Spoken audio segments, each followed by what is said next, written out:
Big boss season 8 లో season starting నుంచి ఒక ప్రశ్న అందరికీ కూడా అంతు చిక్కకుండా అలానే కొనసాగుతూ వస్తుంది. ఇక అది ఏంటి అంటే ఈ సీజన్ విన్నర్ ఎవరు అని. ఇలా ప్రతి వారం ఒక్కొక్క కాంబినేషన్ మారుతూ వస్తుంది. కానీ ఒక ఇంటి సభ్యుడు మాత్రం చాలా స్పెషల్ అని చెప్పవచ్చు. ఈ విషయంలో ప్రతి వారం విన్నింగ్ కాంబినేషన్స్ మారుతున్నాయి, కానీ ఆ కాంబినేషన్లో ఒక వ్యక్తి మాత్రం మారటం లేదు.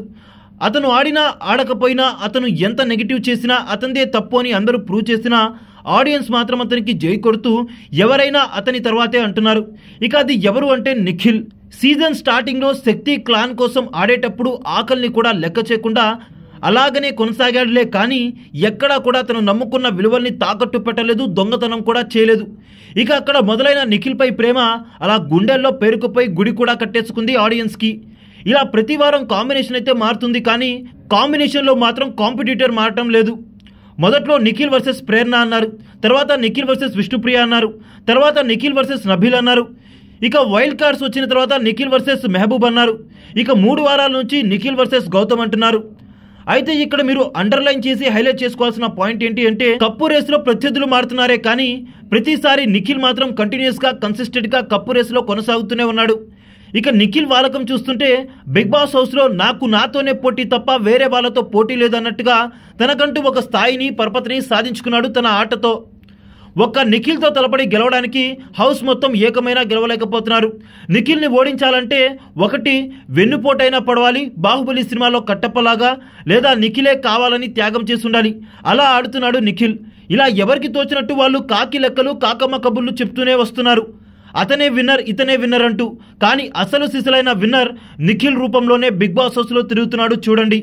వీళ్ళలో ఎవరికి ఎప్పుడు పోల్ పెట్టినా కానీ నిఖిల్ వాళ్ళందరికన్నా 10-12% ఓట్ల ఆధిక్యత ఉంటున్నాడు పోల్స్లో. నిఖిల్ ఇది ఒక్క రోజులో నిర్మించుకున్న సామ్రాజ్యం కాదు, నిర్మించుకున్న ఫ్యాన్ బేస్ కూడా కాదు, ఎంతో కష్టపడి సాధించుకున్నది. మధ్యలో వచ్చి ఒక 3 వారాలు ఆడి నేను గ్రేట్, నేను విన్నర్ అంటూ చెప్పుకుంటున్నారు కొంతమంది. వీళ్ళు ఎంత తోకజాడించినా నిఖిల్ని మించి, నిఖిల్ని తొక్కి పైకి లేవాలంటే వారికి ఇక సాధ్యపడదనే చెప్పాలి. ఇప్పుడున్న పర్సంటేజ్ 10-12%. దీన్ని కొట్టాలంటే, దీన్ని అధిగమించాలంటే కంటిన్యూస్గా ఒక 4-5 వారాలు నిఖిల్ కంటే నేను గొప్ప అన్నట్టుగా ఆడాల్సి ఉంటుంది. ఆలోపు సీజన్ కూడా అయిపోతుంది. ఇవన్నీ వాస్తవ రూపంలో సాధ్యం కావు. కాబట్టి కప్పుని తుడిచిపెట్టండి నిఖిల్కి ఇవ్వడానికి, అలానే కాస్త దారివ్వండి నిఖిల్ నడిచి రావడానికి స్టేజ్ పైకి అంటూ ఫ్యాన్స్ అయితే అంటున్నారు.